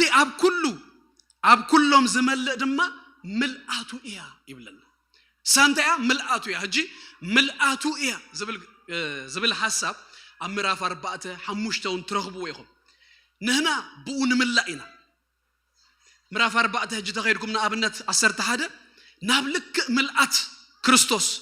بصحنا كريستوس كنبصح يبلنا تن هي بازتوها بزي نابتلك ملآت كريستوس نغنبصح ابز دما ግን በተሐደ ደማሲ ቤተ ክርስቲያን ደማስ እንታየ ይብለናል ملآت ናይ ክርስቶስ ያ እንታይ ማለቱ ምልአት ድብል ቃልሲ ንምድሪ ብምልእታ እናገዝአ ክመልመታንሲ ነትናቱ ነገር ኤክስቴንሽን ኮይና መቀጸልታ ኮይና እና መልእትን እናገዝአትን ትኸይድሲ ቤተ ክርስቲያን ሃሌሉያ ቤተ ክርስቲያን ኣብዚ ኸደቶ ዘበለሲ ክርስቶስ ክኸዶ ናብዚ ደሊ ዘበለሲ እቲ እግሪ ንህናይና እና መልአና እና ገዛእና እንኸይድሲ ሕጂ ንህናይና ኣብዛ ምድሪ እዚኣ ኢየሱስ ክርስቶስ ጎይታ እዩ ስለዚ ናቱ ምልአት እያ ይብለና ክብረና ኣምላኽና ይኹን ኣካሉ ኢና ኣብ ሓደ ጽሑፍ አንቢበ ሓንቲ ሓውልቲ ነራሲ ናይ ክርስቶስ ኢየሱስ ሓውልቲ ገይሮም ሰሪሖምሲ ዳሕራይ ሓደ ምንቅጥቃጥ ምድሪ ድዩ ገለ ኣጋጢሙሲ እታ ናይታ ሓውልቲ ኢድሲ ተቆሪፃ ወዲቓ ክገጥምዋ ፈቲኖምሲ ከምቲ ዝድለይሲ ምግጣም ኣብያስ ከም እንደገና ወዲቓ ከም እንደገና ድማ ፀጋጊኖም ተኺሎም ማታ ኢድ ናብታ ዝነበረቶ ቦታ ካልኣይ ግዜ ወዲቓ ሽኡ ሓደ ሰብ ከምዚ ኢሉ እቱም ሰባት ካለ መልእኽቲ ኣለዎ ዝዛረበና ዘሎ ይመስለኒ ኢልዎ ከምዚ ኢልና ንፅሓፍ ኣብዛ ሓውልቲ ኢልዎ እዚ ትርእይዎ ዘለኹም ሓውልቲ ኢድ የብሉን ምኽንያቱ ኢዱስ ንህና ኢና ኢሉ ሕጂ ክርስቶስ ኣብዛ ምድሪ እዚኣስ ክሓቕፎ ንዝደሊ ክባርኾ ንዝደሊሲ ኢዱስ ንህና ኢና ክበፅሖ ንዝደሊሲ ንህና ኢና ቤተ ክርስቲያን ናይ ክርስቶስ ኢየሱስ እንታይ እያ መልአቱ ክብረና ኣምላኽና ይኹን እሱ ክበፅሖ እሱ ክትንክፎ ንዘድልዮ ዘበለሲ እንበፅሓሉ ንህና ኢና ኢየሱስ ክርስቶስ ጎይታ እዩ እዚ ክብል እሞ ናብታ ካልእቲ ክሃልፍ እንታይ ማለት እዩ እቲ መወዳእታሲ what is the practical ነገሩስ እንታይ ከም ስጋ እንድሕር ቆፂሩና ከም ሓደ ስጋ ኣብ ሓደ ስጋ ድማ ከም ዘሎ ኦርጋን ኩላትናስ ነናትና ዩኒክ ድኾነ ነገር ከም ዘሎና እንድሕር ነጊሩናስ ነፍስ ወከፍና ታዩ ካብዚ ክንርድኦ ዝግባአና ወይ ክንገብሮ ዝግባአናሲ ኣብ ቤተ ክርስቲያን ኣብ ሓደ ነገር ኣነሲ እንታይ ኮይነ ኣለኹ ተገጢመ ኣለኹ ኣብቲ ኣካል ናይ ክርስቶስ ኣብቲ ስጋ ናይ ክርስቶስ ኢየሱስ ዘይጠቅም ኣካል ዘይሰርሕ ኣካል የለን ኩሉሲ ኣብ ኣካላትና ዘሎ ኦርጋንሲ ሓደ እኳ ስራሕ ዘይብሉ የለን ስለዚ ኣብ ቤተ ክርስቲያን ድማ ነፍስ ወከፍናስ ተመላለስቲ ተኣዘብቲ ስኢልናስ ረአይቲ ክንከውንሲ ኣይግባአናን እዩ each and every one of us gifted ዲና አምላክ ዘሃበና ነገር አሎ እግዚአብሔር ንዕላማ ቀሚጡና አሎ ንአ ፋይንድ አውት ጌርናሲ ክን አይዝ ግባአና ስጋ ናይ ክርስቶስ ይኹም ክብለና ከሎስ ኩሉ ስጋ ኣብቲ ሁሉ አካል ዘሎ ከም ዝጠቅም ናና ድማ ኸሙይና ካላይ ድማ አምራፍ 2 ቁጥር 19 ኢና ንረኽቦ ቤተሰብ ድማ ኢና ታይብለና ቁጥር 19 ኤፌሶን ምዕራፍ 2 ደጊም ደቂ አዶም ንቅዱሳንን ስድራ ቤቱ ንአምላኽን ይኹም እንበር አጋይስን መጻተኛን አይኮንኩምን ይብለና ናዛብ ይጽፈሎም ዘሎ በፍላይ ድማ ከም ዝኸማና ማለት እዩ ቀደም ዘክሩ አጋይስን መጻተኛን ይኹም ነርኩም ሕጂ ግን አጋይስን መጻተኛን አይኮንኩምን ኣብቲ ሃውስ ሆልድ ኣብቲ ናይ አምላኽ ነገርሲ አትይኹም ኣለኹም ደጊምሲ ስድራ ቤት ኮይንኩም ኣለኹም ደቂ አዶም ንቅዱሳን ድማ ስድራ ቤቱስ ንአምላኽ ይኹም ታ ቤተ ክርስቲያን ድማ ራእይዋ በተሓደ እንታይ ያመስለኩም ደቂ አዶም ንቅዱሳን ስለዝብል ከም ሀገር ገፋህ በተሓደ ድማ ስድራ ቤቱና አምላኽ ስለዝብል ድማ ከም ሓደ ሃውስ ሆልድ ከም ሓደ ቤት ድማስ ከሙ ቅርብርብርብ ዝበለት ቤተ ክርስቲያን ቤተሰባዊነት ዘለዋ ከም ቤተሰብ ድማ ኢና እሱ ይዝብለና ዘሎ ነፍስ ወከፍናስ ክንመጽእ ከለናሲ እዚ ክንሓስብ ኩሉ ግዜ ጽቦ እዩ ምስ አምላኽ ዘለና ሪሌሽንሺፕ ሓደ ቨርቲካል እዩ ንላዕልሲ ምሰቦ ርክብ አሎና በክርስቶስ ኢየሱስ ምዕራፍ 2 ከም ዝብለና ናበቦስ አምላኽ የእትዩና ኢየሱስ የእትዩና መንገዲ ዝበለናስ መንገድነቱ ናባቦ ከእትወና የእትዩና ምሱ ህብረት አለና ግን ምሱ ጥራይ ህብረት አሎና ኢልካሲ ትመላለሶ ህይወት አይኮንን ክርስትና ናብዝን ድሕር ህብረት አሎካ ሆሪዞንታል ድማ ህብረት አሎካ ምስቶም ኣብ መስቀል ዝተወለዱልካ ድማሲ ቤተሰብ ገይሩካሉ ሕጂ ንኢየሱስ ክንቀበሎ ከለናስ ከምዚ ኣብዛ አድገለ ነገር ክሽየጥ ከሎምሽ ክስታ ያለው ፉል ፓኬጅ እተን زمرت كاين دا يكونس sometimes ازون اندهر اديكايو تباهيلو سي بتقلاليخا ነገር ሲተወስዱ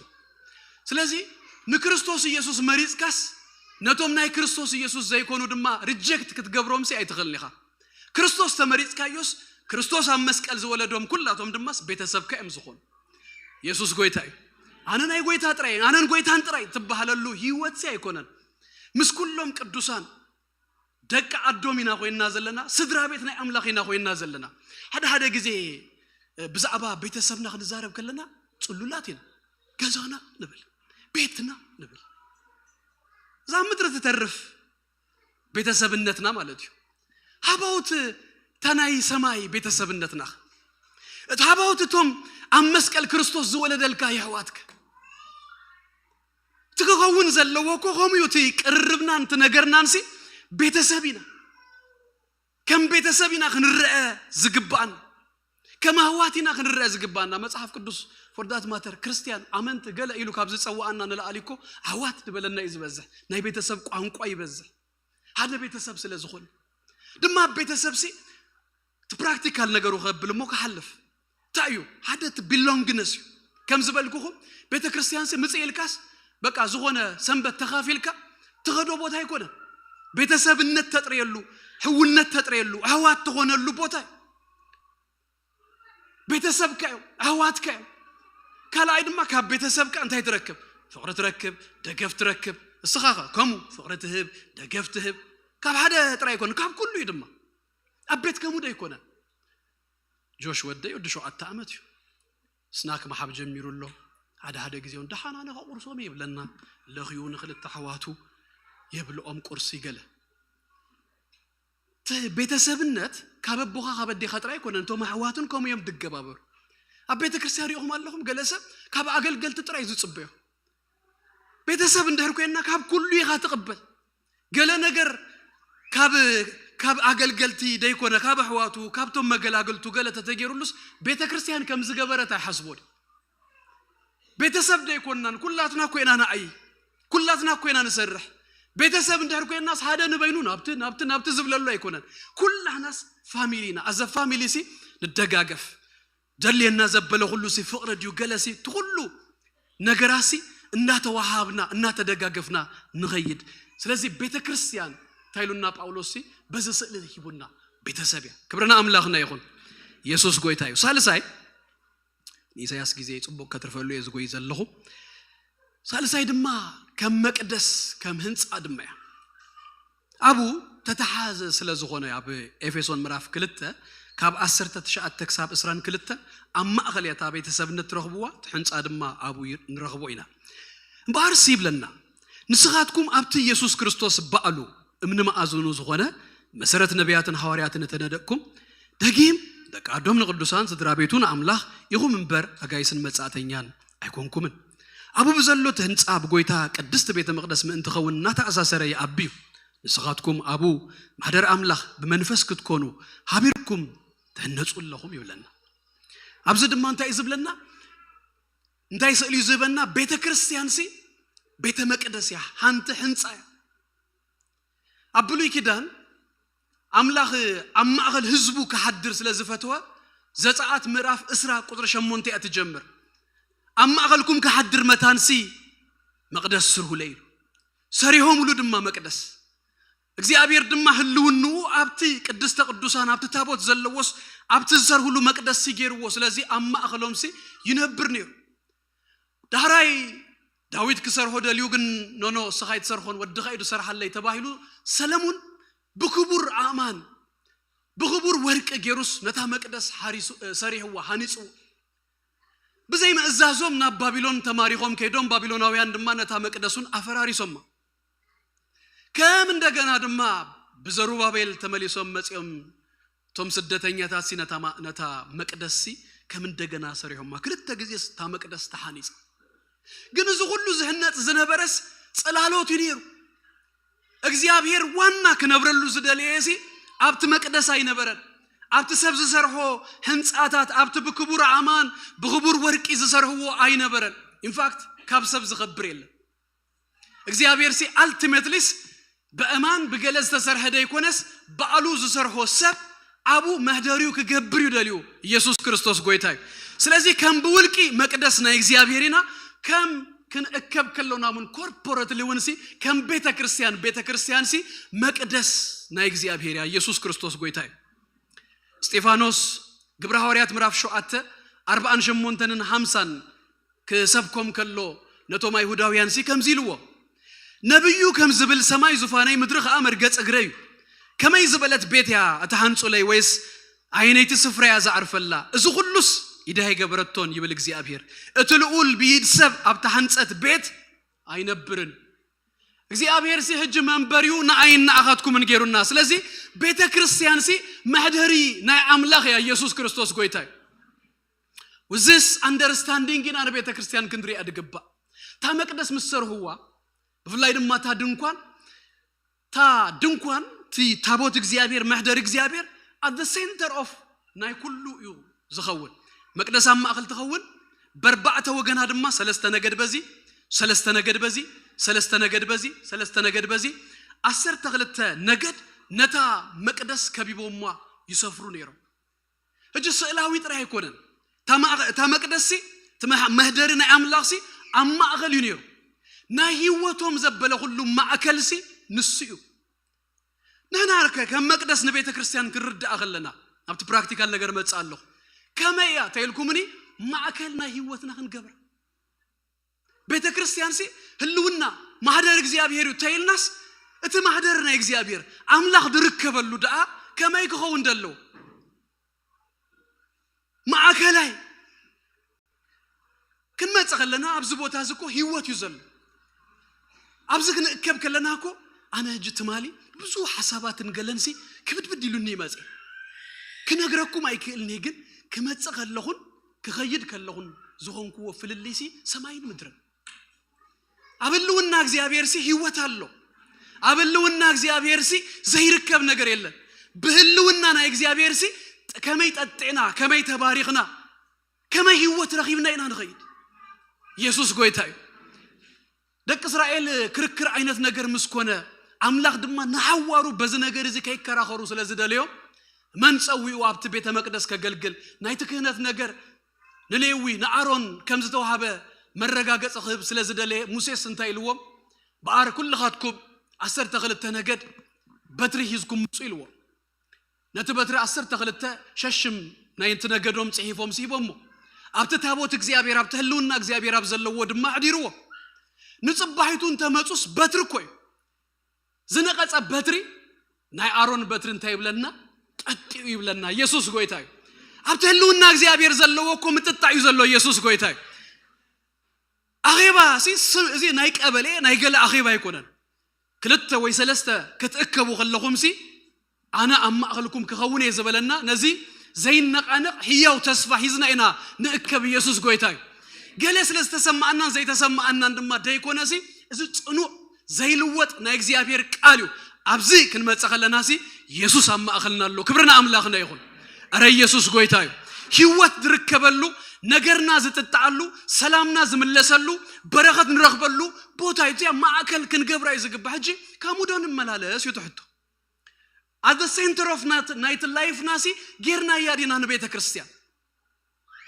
قال سب سنبس راح تراقبوس كلاي كمان يحسبلون بقى خيدله انتي دا خوين كاس سنبت اندي قال خمسي ايلون بقى كيدا قال تمكابسي نورمال غيرو سلاز حسبو مالك سنتر غيركا እግዚአብሔር ዝርከበሉ ጌርካ ተሐሲብካ ግን ከማይ ኮነን ዝውሰክ ከማይ ኮን ካንት ነብሮ هذا مسكرنا دسم أخو نقولكم أبريد درفلتو يدمات I was so blessed by it and surprised يا خوينا بتز بلوز نبر مالتاي مليونير هج نا كمسكر كله صراحة رغيبه زي بيزنس جميل تي بيزنس دمازي كبادية بتقرين يا لو مني أنتوي welding ده عن بتاع إنجليش كل خاطرهم تفلتوا يا خو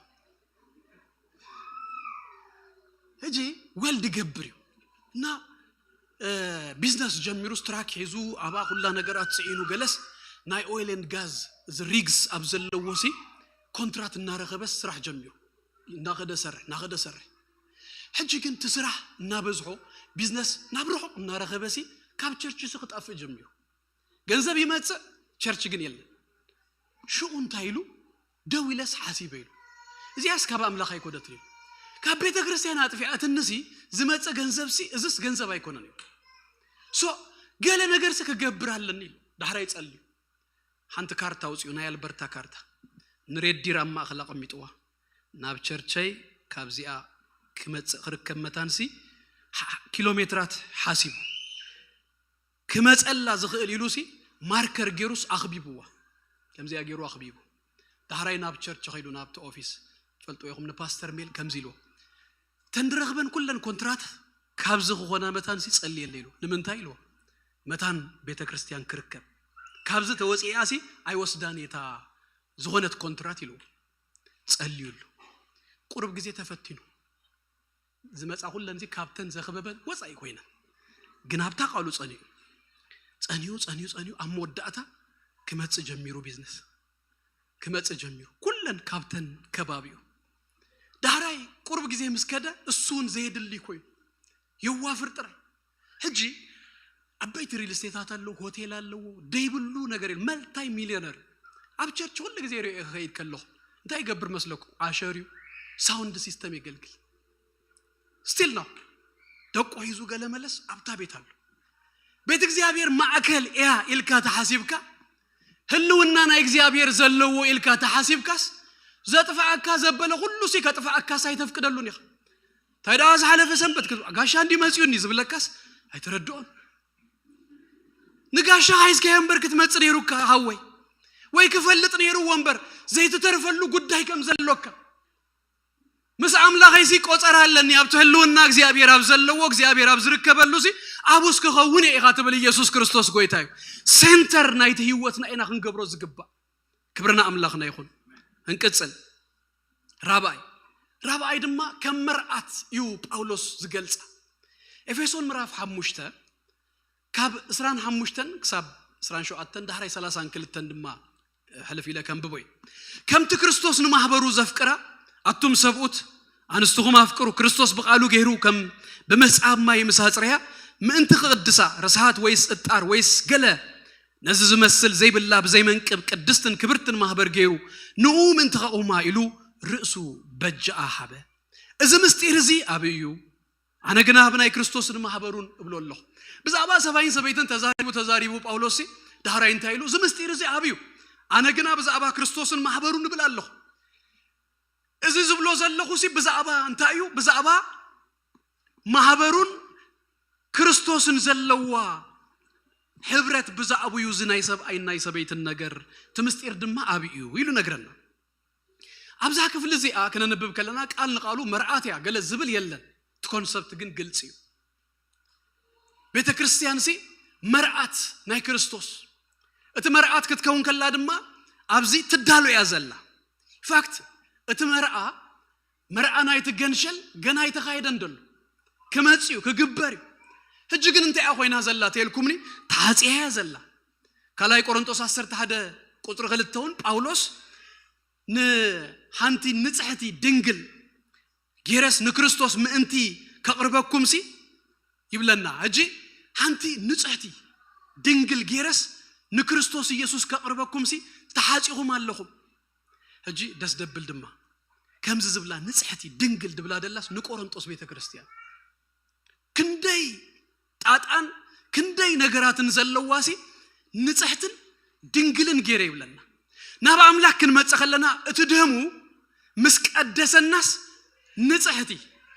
دنجل عزيفسي قدم حجي منم كم زين فلط غيرو ينتاي زغبرنا ህጽብጽብ አብሉስ አብቀድም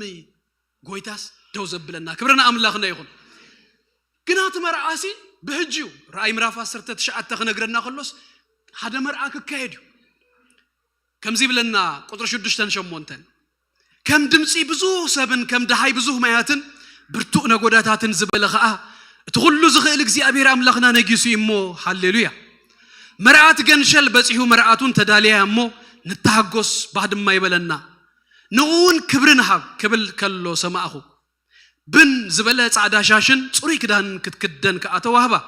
تشاشة دما صدقتهم كدوسات يبلن تا ህጽይትስ ሓደ መዓልቲ መርዓና ይትገንሸልሲ ከግበረለ እቲ መርዓ ከግበር ከሎስ ታይ ኮይና እያ ትመጽእ ኩሉ ተዳልያ ትቀርብ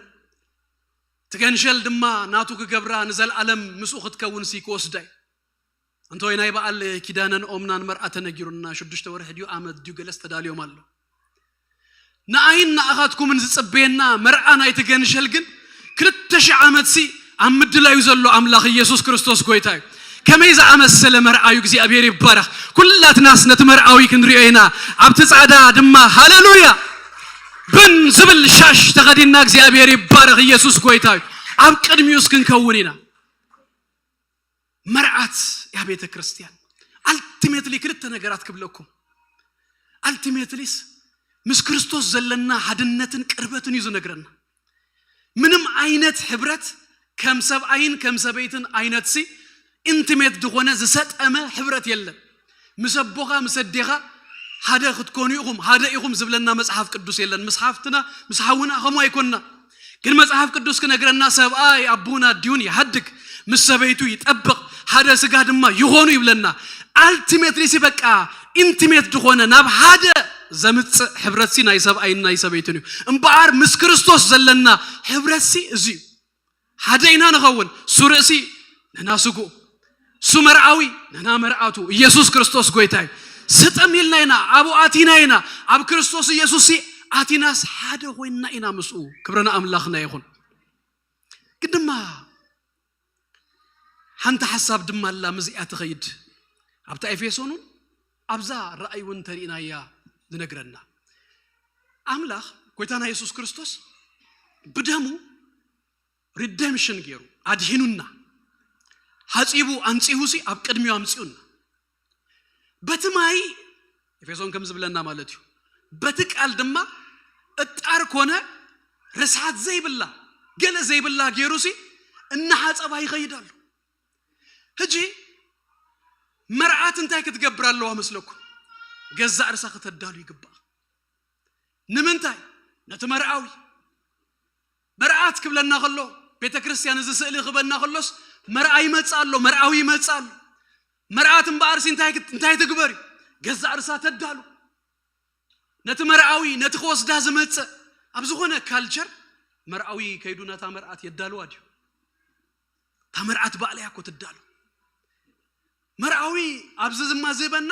ኩሉ ቀረብ ይብዋ ቃሉ ይብዋ መንፈሱ ይብዋ ጸጉ ይብዋ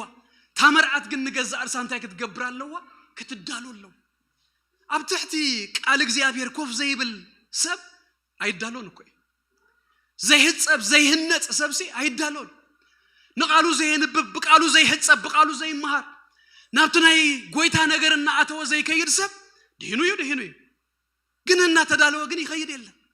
ቤተ ክርስቲያንን በአር ከመርዓት ክትባሃል ከላስ ታይ ክትከውን ይዝግባ እና ተዳለወት ክትከይድ አብታ ናይ ራእይውን እቲ ሻሽ ድማ ጽድቅቶም ቅዱሳን ይብለና ህጂታ ጽድቅ ትብል ቃል በግሪክ ክልተ ቃላት እዮም ናብ ትግርኛ ጽድቅ ኢላ ተመጽንበር ታንቲ እንታይ ያመስላትኩም ዲያኮሳይም ትብል ቃልያ ንቅበሎ አይነት እዩ ወይ ድማ በናይ ስነክ መለኮት ቋንቋሲ ኢምፒውትድ ድብልወይ አብሉይ ኪዳን እንስሳ የምጽኡሞ ነት እንስሳ ምጽዮምሲ እቶም ካህናት ይጽልዩ ኢዶማን ቢሮምሲ አብቲ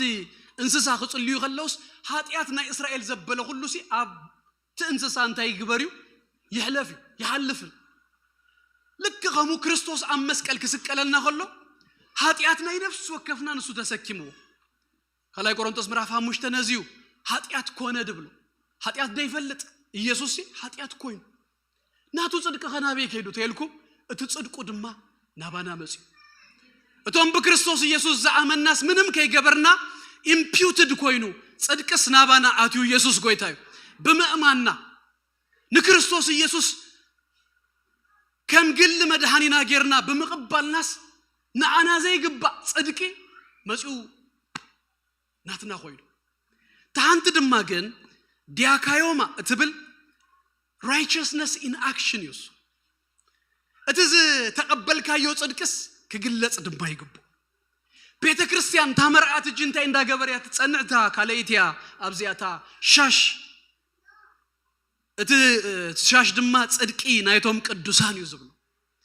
ታ ቤተ ክርስቲያን ድማ እንታይ ትገብር ማለት እዩ ከም መርዓት ትገብሮ ንገዛእ ርሳሲ ተዳሉ መርዓዊ ክመጽዩ አቶም ሰባት መርዓዊ ክመጽዩ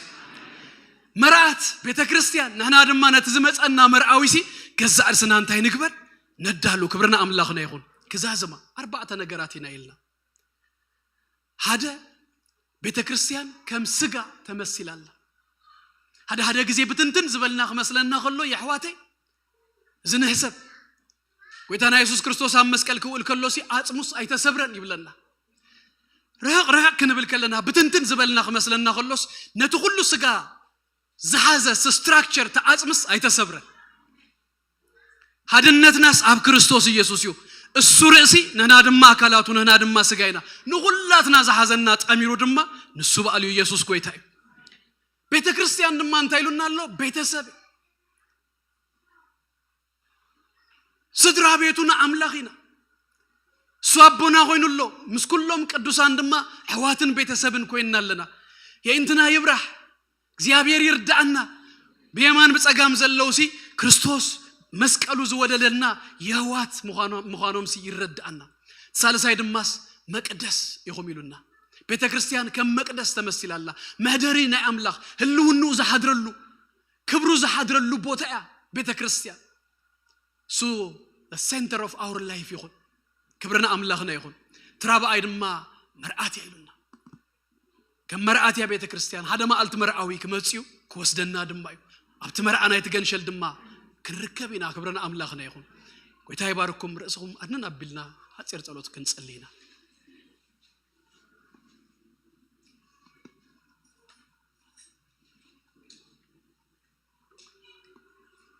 ቅድመ ሰዓተይ ቅድመ 15 ደቂቃ ወዲእ ደለኹም መታን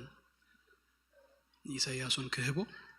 ስለዚህ ቶም አገልግል ተጥራይ እንቀሳቀሱ ኩላትና አቦታና ንኹን እግዚአብሔር ይባረክ ጸልይ እግዚአብሔር ይመስገን ጎይታ እስኪና መስገን ነው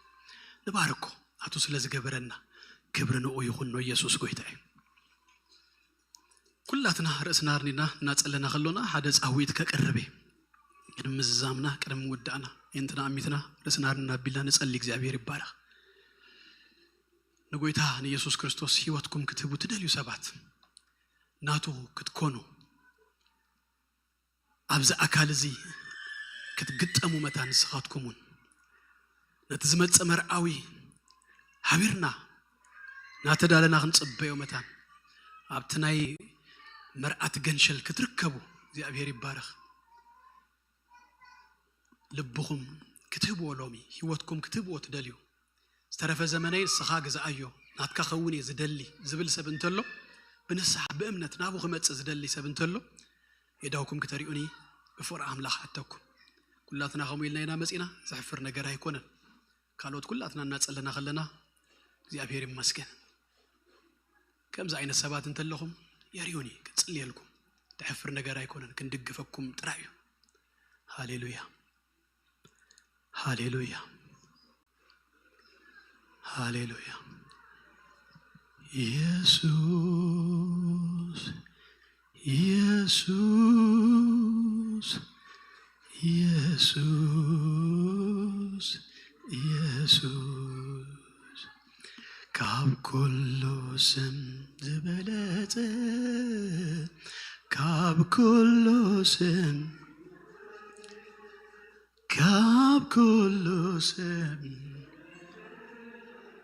ስም አለካ ኢየሱስ እግዚአብሔር ይባረክ ናአኻትኩም እድል ለማሃቢው እግዚአብሔር ይመስገን ናብ ተጽጽል ቅድም ምህላፍና ይሞዳታ እድል ከበኩም ተለኹም ይዳውኩም አሪዮኒ ክንድግፈኩም እግዚአብሔር ይመስገን ጎይታና መስግነካለና ስለ ሁሉ ክብርና አኻ ይኹን ኣብቲ ስጋኻ ዝኾነት ማህበር መህደሪኻ ዝገበርካያ አካልካ ዝኾነት እግዚአብሔር አምቦዬ ቤተ ክርስቲያን ከምቲ ዝግባአና ኮይና ክንነብር تدالينا دما እግዚአብሔር አምላኸይነ ተመርአዊ ክንጽበየው ነፍስ ወከፍና ክድግፈና ክትረዳና በሽም ኢየሱስ ክርስቶስ ለምነካለሁ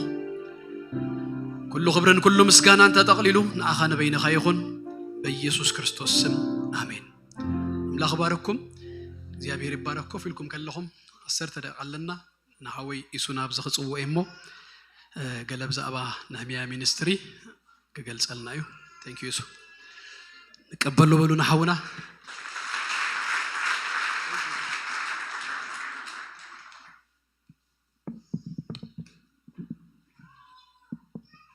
كبر كلنا أملاك يكون